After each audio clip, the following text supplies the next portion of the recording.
Welcome to Forging Resilience, exploring for a different perspective on strength and leadership. Join me as we discuss experiences and stories with guests to help gain fresh insights around challenge, success, and leadership. Today on Forging Resilience, I have the pleasure of being sitting with Rich Hunwicks, a high-performance coach who helps individuals and teams in terms of their cohesion, development, and their physical capabilities. Comes from a background of sport, which I'll let him talk about in a second, and now runs his own company, The Everyday Athlete. Rich, welcome to the show, buddy. Thank you very much for having me. An absolute pleasure. No worries, mate. It's really a great opportunity for myself and some of my listeners as well to get those insights from a world that, as you know, often is perceived one way, can be another, but there's always some interesting lessons and insights to come from those. So I'm really looking forward to having you and getting into our discussion today, mate. Give us a bit of a background, mate, on yourself, on your career, and what leads you to be sitting here today, mate. Yeah, I'm a 22-year experience strength and conditioning professional, primarily. Early in my career, I was a very purist strength and conditioning coach. More latterly, I've become a performance coach, performance director, and manager of people, really, which in the elite sporting world has predominantly been rugby league, but across a number of areas, including rugby union, modern pentathlon, Great Britain water polo, so a whole diversity of athletes on that journey. And I started really in a very non-traditional sense, and I'll try and snapshot that for the listeners, in that I was a keen rugby player, not a great standard rugby player, and I was fully engaged in being a team sport player at a young age, and it was really my passion. I had a really decent injury aged 18 and decided that, and was told that if you keep playing rugby, likelihood is at 40, you probably won't walk on that right ankle at the time.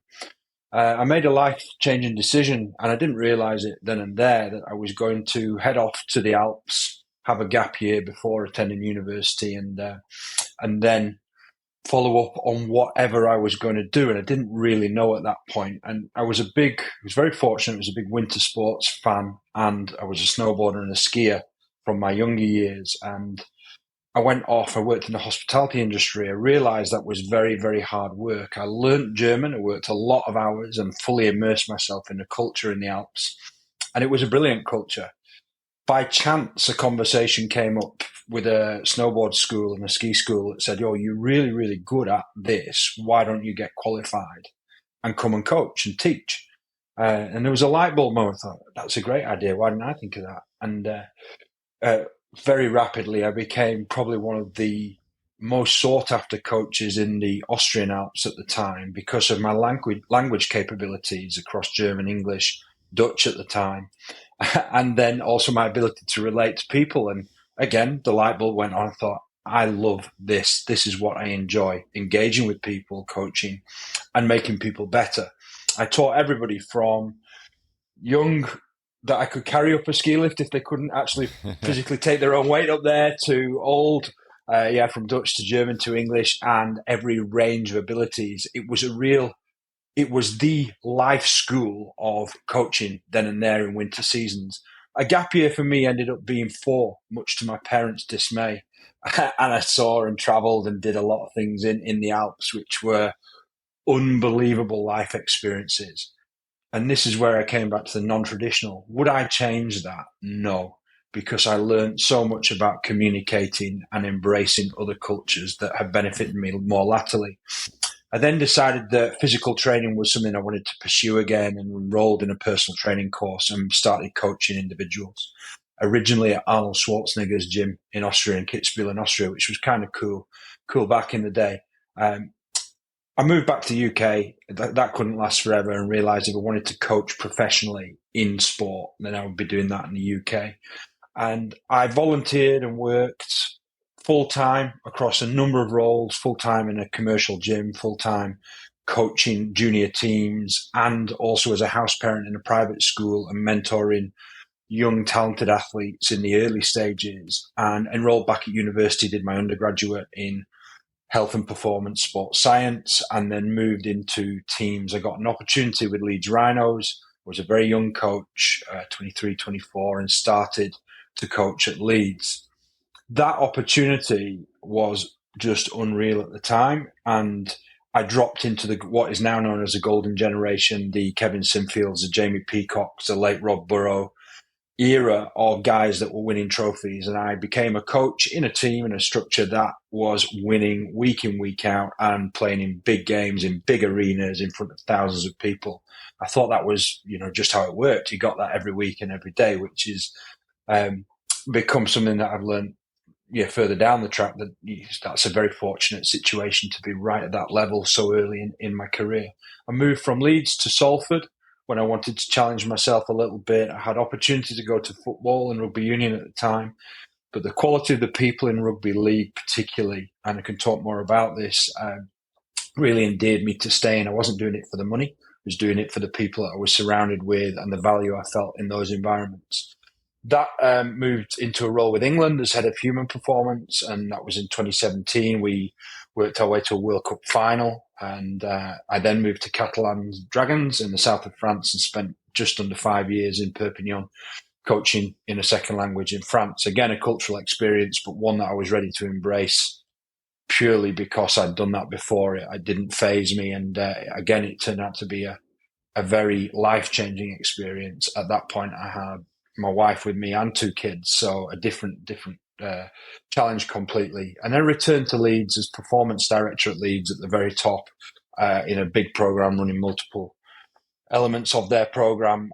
In tandem to that journey, I did have a long-standing partner who has since become my wife, and she supported me relentlessly, which has been brilliant, and I wouldn't have been able to do what I've done without her.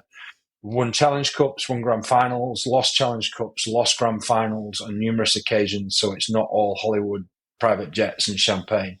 And I've got 2 young kids who are absolutely the most important. They're the why in the journey now. And I married up my strength and conditioning credibility with the UK Strength and Conditioning Association. I became a tutor for them. I became a board member and a director. So I was very credible in the industry over a number of years. Did a postgraduate degree, which was based around the applied aspect of travel and training for overseas athletes when traveling in competition. So that was a very relevant project to the 2017 World Cup. But it's been excuse the pun, a bit of a snowball in sports coaching. I've met so many brilliant people, and it's not finished yet. I've latterly moved away from coaching full time, and I coach individuals. I consult for various teams, performance reviews, and I run a business with my business partner called The Everyday Athlete. And we have a really strong online community for training and nutrition of really what we class as hybrid individuals who want to train for a better, healthier lifestyle. And we program for them according to their needs and apply a lot of the things that we've developed as sports coaches, professional sports coaches, into the day-to-day function of people's lives, helping them have happier, healthier lives, quite simply. So, and that's quite diverse and great fun in a different way to be part of another community. Yeah, wow, mate, there's a lot there. Awesome. Mate, I only go right back to something you said that spiked my interest, and you became one of the most sought after instructors on the slopes because of your language ability, and then you alluded to something else, and your ability to relate to people, which I think was probably more of it. Also, being in a second or in a country speaking my second and third language, what do you think are some of the keys then that you were going into those skiing lessons with to make yourself available for that person to teach them, regardless of what age level or language they were in? Because there's no doubt, mate, being Brits, we don't learn to start speaking languages late. We make lots of errors, a lot of them comical.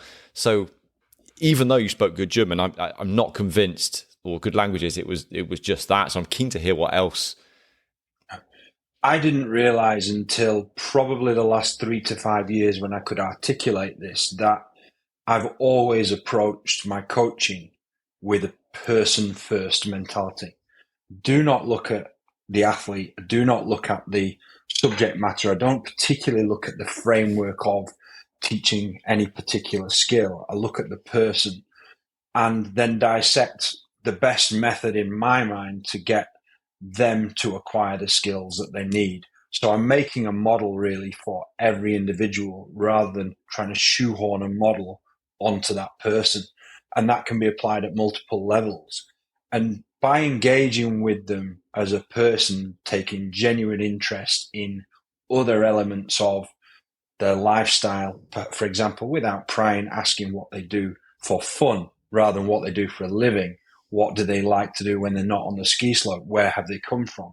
Genuinely trying to engage and then finding those commonalities and sharing experience along the way with them in any context builds trust. And ultimately, back then, that's what they had to do. They had to trust some random fella from Halifax to teach them to snowboard. And why would they trust me? Well, competency in language was one thing. Not being afraid to make errors in languages or my delivery, because it's never perfect. And there were always sessions, and there are now on reflection where I think I could have delivered that better. That could have been done better. But that shows also a human side, and being able to correct something is an absolute skill as a coach, and it's a certain level of humility. And I just think people can relate to that if they see there's a genuine level of care. I talk a lot about care to athletes now, is that you can build a bond very, very quickly.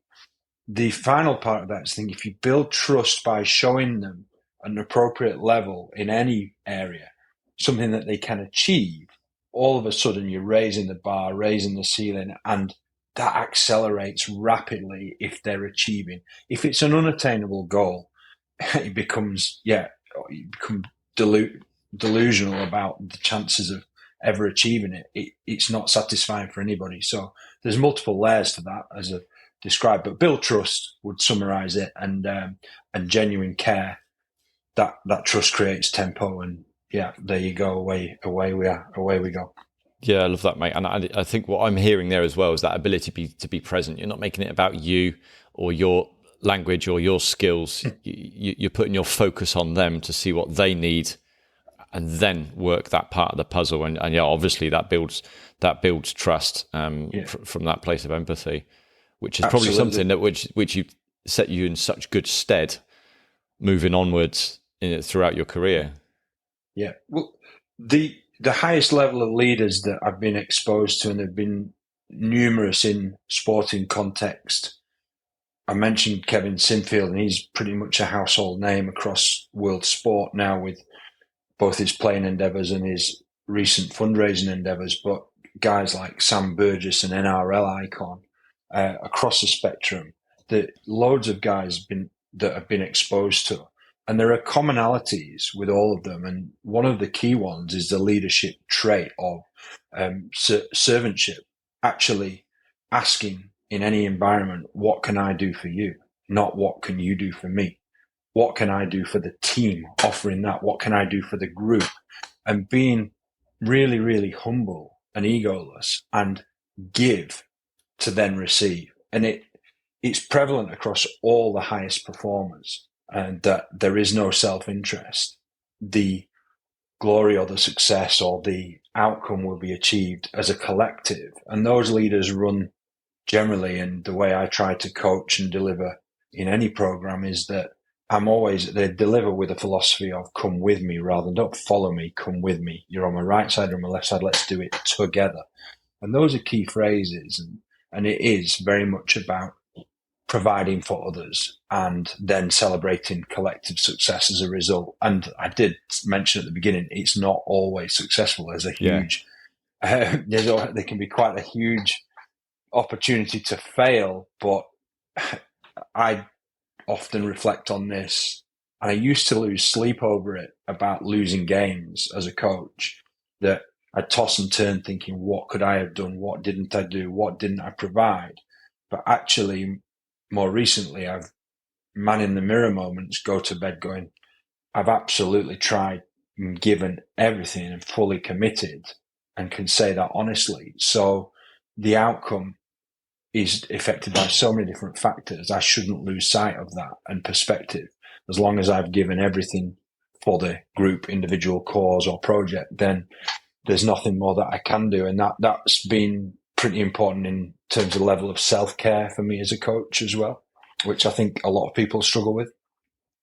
Yeah, it's something I wrote about the other day, actually, the distinction between giving it all and giving your all. And you're describing there giving your all, done your best, go to bed, tomorrow's another day. Giving it all would see you, again, burning the midnight oil, beating yourself up, asking for opinions, burdening yourself for something that's done and dusted. Yeah. Which leads me on to, I was going to ask you later on, but so you touched on it there, mate, in terms of going from a team that was winning and all these incredible players already.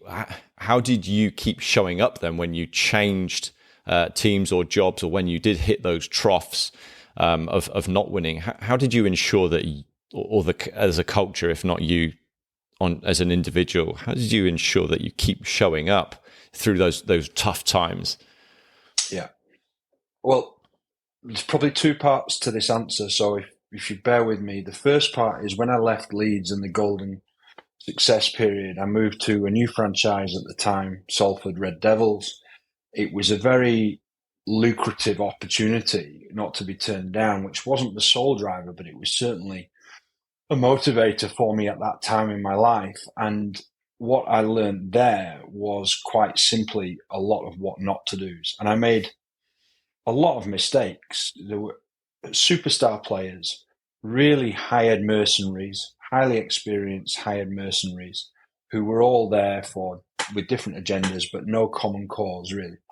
And I tried to apply the Leeds model at the time, which was very light touch in reality, to this group and give them a lot of trust and a lot of care. And it didn't work.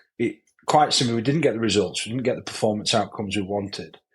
And ego at the time, you don't see that. You think, oh, this is the right way. It's got to work. And actually, in hindsight, 4 or 5 years later, I look back and think, yeah, I really should have driven this group far harder. I should have applied different philosophies and methodology to that context. So, and the motivator there to keep turning up when we weren't doing well, we were a mid to low table team, was to try and get those structures and frameworks in place and develop to that goal, but knowing that we potentially weren't going to have the win outcome at the end of each week is, in a 27-game season, is quite a different mindset, and trying to convince individuals that are on a huge range of self-interest in this project that we have a common goal of just trying to be a little bit better each day. Fast forward that to then moving to Catalan Dragons post working with the world's best and going to the World Cup final, which again was very different. The Catalans team were very poor when I arrived, and that was half of the enticement, was that the only way these guys can go is up. And I'd learned my lesson and really worked hard to try and create a model that worked for that playing group and those individuals. And their attitude, collectively and individually, was one of ultimately a lot of humility and acceptance that they were where they were, and they wanted change, which helped massively. So to instill change physically and psychologically in terms of being a highly competitive, religiously determined and committed group, we had to change behaviors. And that was a drip feeding approach. We couldn't do everything at once. It was identifying easy wins and taking those, and then being patient and reflecting and reviewing on the week-to-week progress with looking at the overall strategy. And it was as simple as this initially.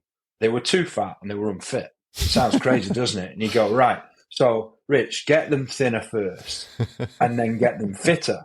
Can't do it both at once as much as we want. And it's crazy. But by evidencing the changes, I was very, very cautious in that concept not to come in and go, look, everything you've done before is absolute rubbish. Forget that. All you need, I've got all the answers. Didn't do that because that's ego-driven. I haven't got all the answers. I've got a lot of modalities and methods that I think will really help us but it's not you and me, it's us. And they embraced that. And it was a rocky start in terms of the strategies and body composition change. We could evidence measure, perfect, really impactful over an 8 to 12 week period by changing some dietary behaviors, some training loads and exposures. And then once we got that, we could also evidence the fitness improvements, and the improvements in performance came directly off the back of that, and movement capacities, injury rates reduced, etc., without getting too sport heavy. And that didn't happen in a linear fashion. It wasn't takeoff. It was speed bumps every couple of weeks, every week, compliance, results. We lost in the first 13, 14 games, we were 3 from 11. And that's not a good return. And there was a lot of doubt, probably around 7 or 8, 9 in there, both internally, and I was living with the head coach at the time, so we had a really close relationship where we were literally shouting to each other at night, yeah, we'll do that tomorrow at 9:20 on session 1. Yeah, good night, across the bed. It's a bit weird. But that level of communication and trust and care really reassured us, are we doing this right? Yes, let's keep the process. We understand we're not forging blindly. We're being very critical of our own practice, and we trust what we're going to do. And that turned then by having faith in solid scientific principles, applying logic, dealing with the person rather than just the athlete, understanding the bigger picture. And we ended up cup winners 4 months later, which, to put it in a snapshot, we turned up as heroes from the World Cup, or I certainly did, on a chariot, and they were lauding it. 14 weeks later, they were booing me out of town with rocks being thrown at my car. And then 8 weeks after that, they were creating a statue outside the stadium with our names on. So it's that fickle. But the morals and main learns from that are sticking to the process, trusting that, being critically reflective about what our practice is, and managing the variables that it's not linear in terms of change in any context. It will take time. And then I'll close with a sentence of what we had to do, and I use this to the day all the time. I'm using it currently, is keep turning up with the right attitude. That's it. Keep turning up.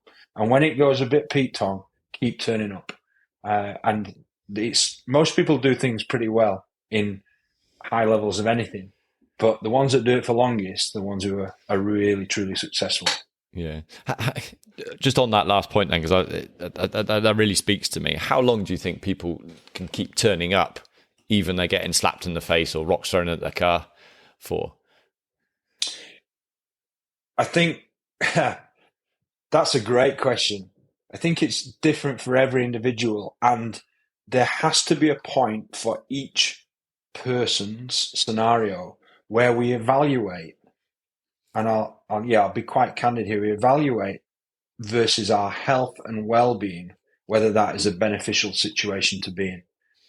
And my personal scenario in that tough period, I've made light of it with that analogy, but was running in parallel. I was putting my children into French school every morning. And my daughter, age 6 at the time, was in floods of tears every morning going to school. And the effect that had on my mental well-being, watching her visibly upset and anxious about going to school because she couldn't communicate at that stage, had me questioning everything that I was about as a dad, as a parent, as a husband, and whether I'd made the right decision for my family, which could have been viewed as quite selfish, to put us in this scenario where felt I could manage the burden and stress of whatever was coming, but to see a 6-year-old who wasn't in control, I'd made that choice. It was very, very different circumstance, and that strain psychologically was huge.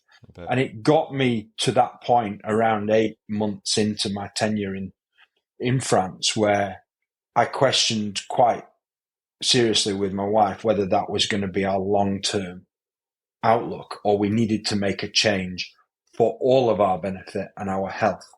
And that was not manifested in anything as serious as depression, but there was certainly a level of anxiety. And I firmly believe that our psychosocial pressures, although I don't have research to prove this, manifest in so many different ways in the human body. You see it all the time with players, in that if they move house, they have a baby, they get divorced, or they fly in from overseas, there is generally a really higher chance of soft tissue musculoskeletal injury, for example. And I was looking back at this time going, well, my back was chronically tight. A fit, healthy 30-year-old at that point, I was training regularly, exercising, healthy weight, etc. Why was my back tight? Why was I getting toothache? And it was a manifestation of all of these other elements. So go back to the start there. There has to be a point where you decide, I'm either going to see this will come good, or I'm going to make a choice to change it. When do we know that that's the right time? I don't have the answer to that. But what I would encourage anyone to do is, in that situation, is seek support, open up to friends, colleagues, of which I did, and had 2 or 3 key confidants that really supported me through that journey. And more latterly, I was running with one of them last night. He refers back to it. Do you remember that time you rang me and I was almost in floods of tears going, don't know what to do here. And that was a crunch point with the self-doubt and the self-worth and the health element, that you go, how long do you keep forging on with, keep turning up? Well, it got critical for me. Don't let it become critical would be my advice, and seek support. And then if it gets to that level of extremes, there is nothing in life, and certainly not in footy, I use the Aussie phrase of rugby league, that's that important. Your health is worth suffering for. And that's really something that I've developed. As a younger practitioner, I was a bit more oblivious to it. I'm completely bulletproof, but I now realise I'm absolutely not. And you need to take that level of self-care.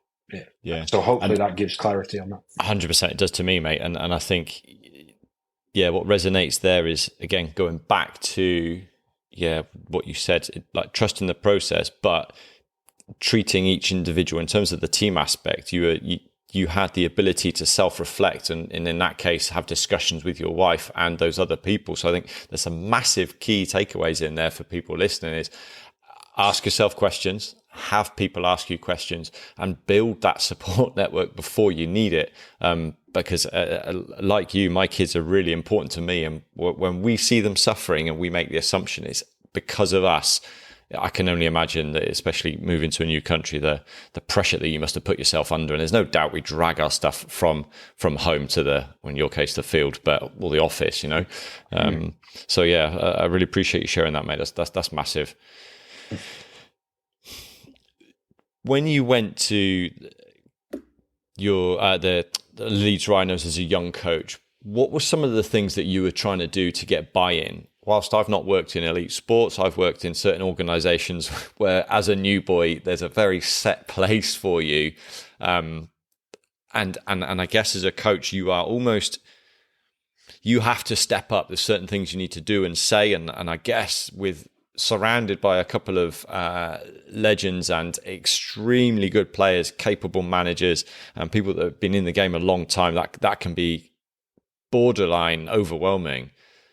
How do you get that buy-in from the guys, and how do you manage, now on reflection, I guess, yourself stepping into or so far out of your comfort zone? I think this is very, very relevant in so many contexts, whether you're a junior coach or a senior level practitioner in any industry. When you go into a new environment, having the emotional intelligence to first of all, absorb by listening, the forgotten art of communication, actually listening, and then being patient enough and humble enough to acknowledge the circumstance and demands of the people around you. Again, asking that question, what do they need from me to add value here? As a young coach, it's really easy, and I've seen it over and over and over. You get your degree and you do UKSCA and you think you know everything. Well, in the reality, as we all know, as we get older, generally, we we actually know less and less, there's more and more to learn, is that we don't know a huge amount. And it's not how much we know anyway, it's what they need to know. And in those early days, what those players who were uber professional needed from me was consistency. They needed an alternate viewpoint and lens strategically placed. So that was at the time around the sports science area of GPS load monitoring and technology that they hadn't seen before. But I didn't parade it on a big white horse with a computer going, look, guys, these numbers will give you all the answers. I was quite cute about trying to influence behaviors with small nuggets of information, both individually and collectively. And that was the same to the coaching group that were new to the technology as well at the time, and try and add value in that way. What I didn't need to be back then was the entertainer, the energizer, the go-to guy. I needed to be the process guy. And that was in that time really valuable. Rob Burrow would always come and thank me periodically. And I remember it vividly. Thank you, Rich. You gave me my vitamins every day. You even gave me them in a bag to take home, and you even messaged me to tell me to take them on the day off. I would never have done that if you hadn't been that consistent with your delivery. Appreciate it. And it was such a simple thing, but it was so impactful. That was what he needed. He didn't need me, although I did get the luxury of coaching Rob Burrow some speed and evasion work. His natural ability in speed and evasion was like unreal. How much better was I actually going to make him? Not a great deal by reciting a bit of theory and some videos that I'd seen. So understanding that not everyone needs everything from you and fitting in accordingly. More latterly, when I returned to Leeds as the performance director, I really had to be the thermostat, not the thermometer. I had to gauge what the whole vibe of the organisation, the staff, the coach, the players was, and try and energize and elevate or tune up and tune down accordingly. Intensity, intent of sessions, tone of messages, type of messages. And that was a completely different skill set, which, if I'm honest, back in 2007, I would have really struggled with. And that's how I'd evolved. And I knew that that was what it needed. But in turn, in the staff structure, I'd realized that I didn't need 7 others of me. I needed the process guy. I needed the numbers guy. I needed the strength nerd. And they're lovely. I don't mean that any kind of derision at all. In they're all brilliant minds and dudes, but they're all very different. And that's go to the message and get the right people on the bus. I think that's why I was put in place back then. And then more latterly, when I've had the power of recruitment and retention, that you try and get the right people on the bus and then move the parts accordingly. But having that emotional intelligence as an individual to sit back, look, listen, and ask the question, what do I need to offer these guys to be better? And the final part of that is taking feedback and criticism. Criticism is a strong word, or critique, because it's actually a gift. If you think you've got all the answers, you're going on a very, very rapid road to implosion. If you're willing and able to take critique and feedback, then you can become a very, very skilled practitioner in any aspect of professional life, in my opinion. And that's what the world's best players and coaches are able to do at any level. And I could use numerous player examples where all these things I'm describing, Kevin Sinfield really personified that. And he was one of the, go back to consistency and basics, one of the most consistent individuals that have been able to deliver that relentlessly and just keep turning up. And there was no Hollywood stuff. It was world-class basics done repeatedly. Mm-hmm. Yeah. I've heard that expression used a lot, and I remember that on the first day of a couple of my military courses as well, and so it's stuck with me as well. And we'll get onto that, but I think it's really interesting there for me to hear, mate, is the fact that Rob, in this case, Rob Burrows was acknowledging you for what you've done. So that's probably going to fill your bucket in some way, shape, or form. So guess what you're going to do more of, and that sort of culture of, that's self-fulfilling there's a good word. Help me out here. Self-fulfilling prophecy. Yeah. That's the one. I speak so many languages, mate. It can almost come out in Spanish. Yeah. You can relate. But there's no doubt was that a generalization of that culture as well, mate, at that time of Leeds as well, that quite an aware.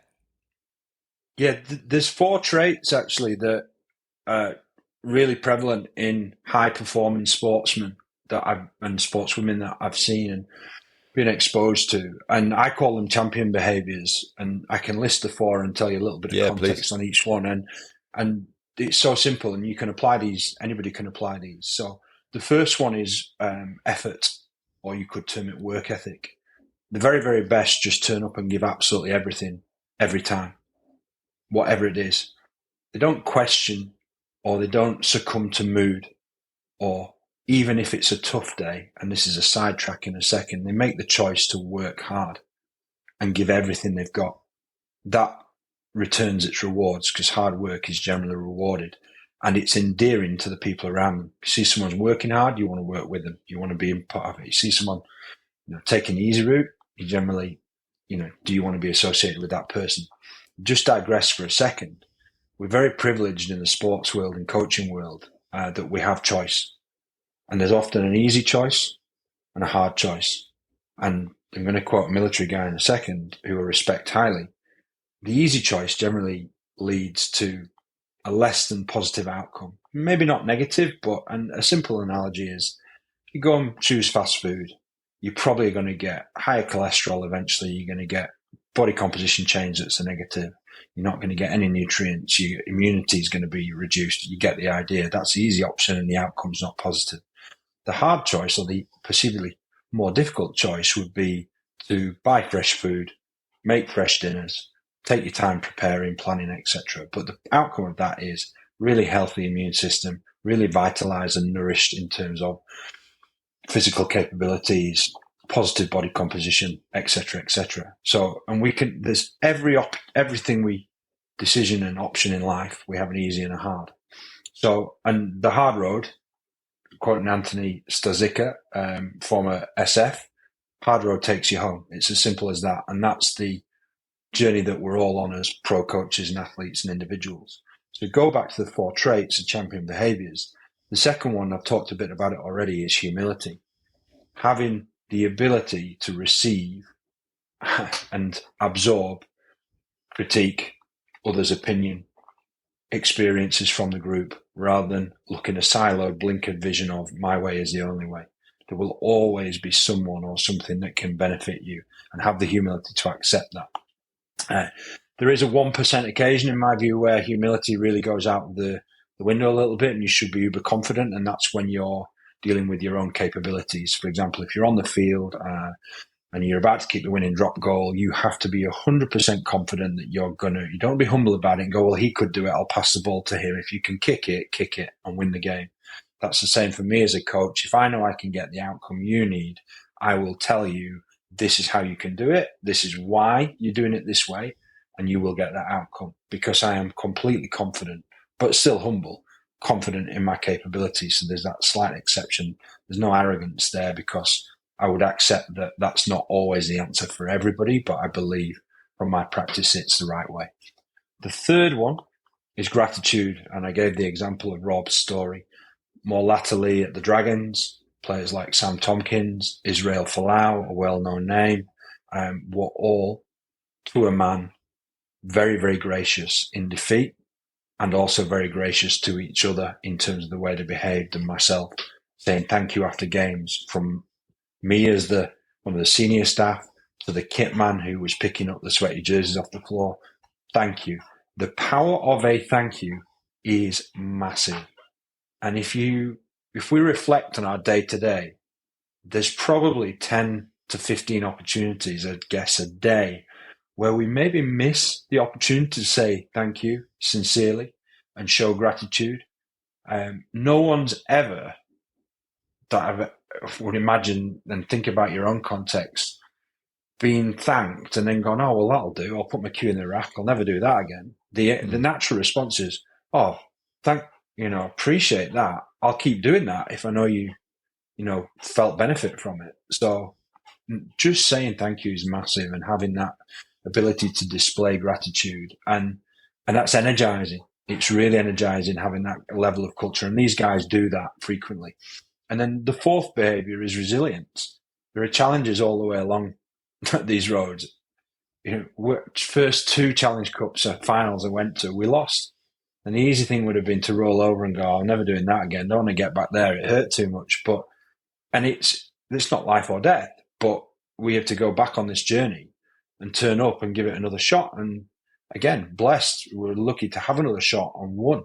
You have to have resilience, both physically and mentally, to play sport at the highest level, to keep turning up and training the way they do, to keep delivering with that energy that they do. And a lot of these guys have health battles in different ways, health battles being injury, some of them induced by overtraining, some of them induced by misfortune, and some of them health related, and fighting their way back in those terms to being able to perform again. They have to have a huge amount of resilience. So it's those as a collective 4 are the key, I believe. And those that can, as I said with Kevin, or with the Sam Tompkins or others that can keep delivering those consistently, have the biggest chance of real success. Awesome, mate. I think it's really interesting for me to hear you talk about choice there, and easy and the hard. It's something I completely misunderstood. And also about gratitude. For me, what I'm hearing there is that ability to be kind. And I've just written a note down there. What happens when we turn that inward? And I think that's... So I'm hearing one thing, but I think there's quite a few layers. The way that I see the world, it goes straight back onto me. So it's really easy to say thanks to other people, but can we be grateful? Can we be kind to ourselves? And I sometimes think that doing the hard stuff isn't always physical. At certain times it's emotional as well. And knowing ourselves, this goes back to what you're talking about earlier, or that emotional intelligence to know when to push hard and when not to. What does actually hard look like? What's hard today? And doing the right thing by ourselves is often kind. And the easy one for me to pluck as an example is the drink. I don't drink because I'm kind enough to myself to say no, if that makes sense. Yeah. And it's something that I've learned to understand. Hard isn't always physical. And 9 times out of 10, or in fact even higher than that, 99 times out of 100, not everyone sees that hard anymore. Yeah, completely agree. And it's something that I've evolved my thinking with in terms of kindness to self, and what actually optimal function is, or high performance is in my mind, and understanding that there is no reason to compare myself to anybody else in any context or situation, whether that be physically, mentally, business, coaching. I now don't view any coaches in world sport as competitors.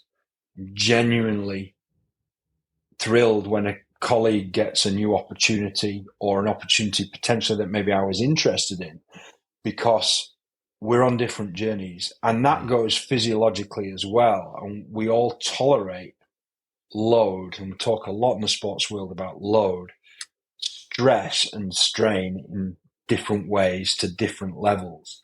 And we're surrounded by the world of social media that gives us the hot shot, high level, exciting snapshots of people's lives. And we're all guilty of looking at that at times, I would imagine, and going, wow, how many things are they doing? What an amazing life. Wow, that's brilliant. They've just run 2 marathons back to back or whatever. Oh, I should be doing that. Well, no, I should be doing me. And if that's right for me, great. But I'll be honest, it's not. I go, no way. But, well, when we're all guilty of this, I've only run 5K, or I've just done that. No, you haven't just done that. You've done what you've done. You haven't only run 5K. You've run 5K. That's an achievement. You're in your life doing your thing, achieving at your level. And it's only me and only you that determines what the ceiling is. So the self-care element is really vital, that we don't get carried away in terms of loading stress onto the body. And that can be in so many different forms, as described with the Catalan scenario, that there comes a point where you break in some way, shape, or form. And understanding that, I was talking recently to our coaching group about this, is that to be better in function and in health is generally perceived in general population as, well, I have to do more. I have to do more training. I have to do more reading. I have to do more podcasts. I have to do more cooking. Actually flip it. Go, what can I do less of to give me more quality of life, more energy, more return, make me a better person in mood, quite often mood and outlook, that will energize others rather than just myself, and myself and then others. And that's a really chaotic way of thinking for someone like me, who's always looked at process, outcome. If I do this, lift weight, get stronger, run faster, get fitter.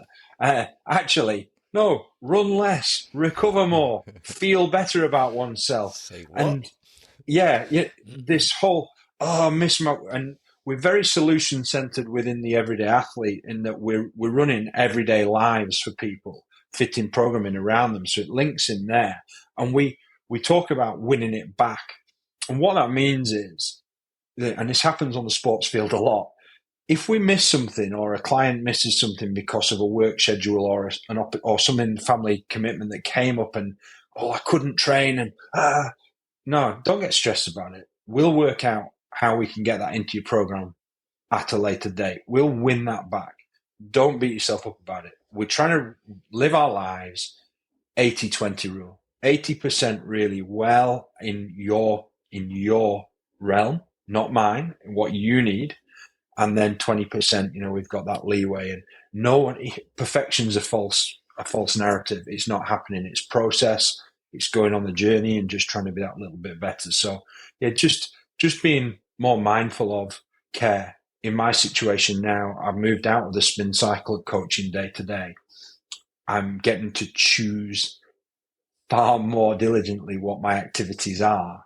And I'm being very selective, because my mental and physical health has changed immeasurably in the last 10 weeks since I've not been in that spin cycle. And that's not me talking negatively past. I loved that. And I got so much from it. The relationships and the care and the love and the experience were all huge. And I will go back to some consultancy, but on my terms. And I'm engaged in some currently, but it's far more manageable. And I would encourage anyone who's battling with or struggling with that element of self-care, just to take that question in mind of, what can I take away here?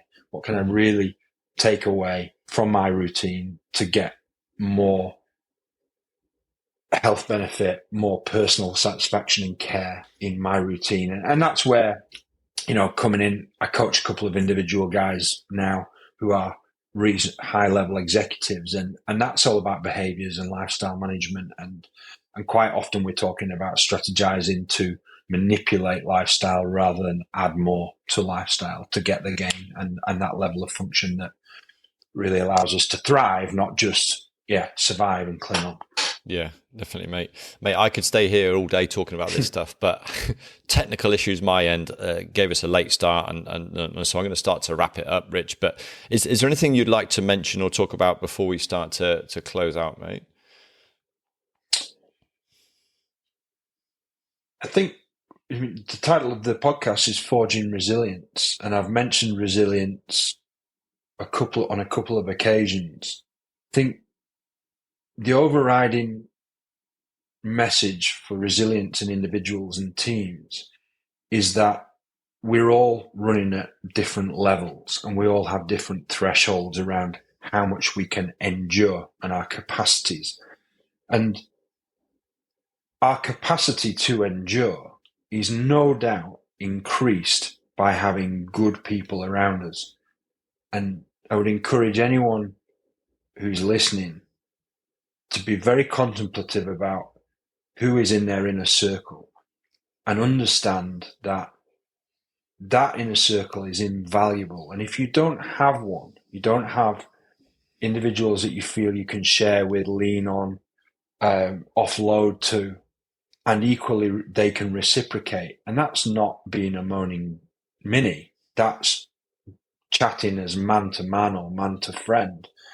That can be a game changer in terms of your ability to endure, look at issues and challenges in life, because life's not easy. Look at these things rationally and improve resilience and our ability to succeed by having a trusted circle of friends, and I hope that's come across clearly. And that's defined to me as care and love, which for a 44-year-old dude, and I missed something in France. I'm going to finish with this. When I arrived in France, the French custom is to kiss, double cheek, one each side, sometimes three if you know them really well. And as a guy from Yorkshire, I lived abroad before, I was like, whoa, I don't kiss dudes. Like, this is just not something that I do. And I spent about 18 months avoiding these contacts, shaking hands, you're very respectful, but not wanting to hug and embrace. And then, I suddenly realized I was missing out on the feel-good hormone of oxytocin, which is a free hit to feeling good.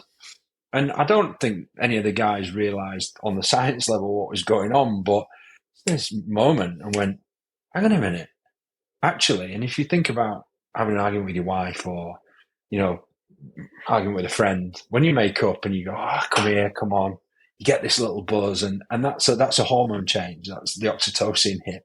And that's a free bit of dopamine, a free bit of goodness. Thinking, I can get this probably 10 times a day. And I suddenly turned from being this guy who was like, whoa, to come here, you big bugger.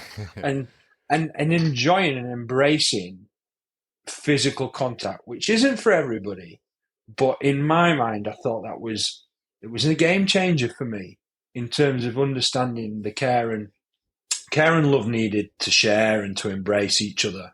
And then how that actually affected me intrinsically, rather than being a bit of a lone wolf and a bit of a guy that thought I could solve everything on my own, to this outward looking approach of I can help these people, and I've been doing that for a long time, and they can also, I should accept their help and care and love.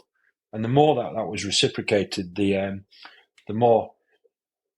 stronger the relationships have become, and my inner circle I'm very, very grateful for. And to surmise it, that genuine care can be the difference in any working space, any professional space, any social space. If you truly care, then it's a game changer.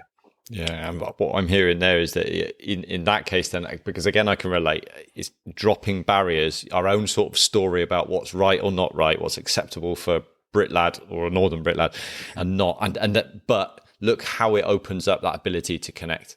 There's two Argentine dads at the school, and they give us a hug every morning, and it's a level of respect when they offer you the kiss. It's because there's a connection there. So I completely get that, mate. And it took me also a while, so I completely get that as well.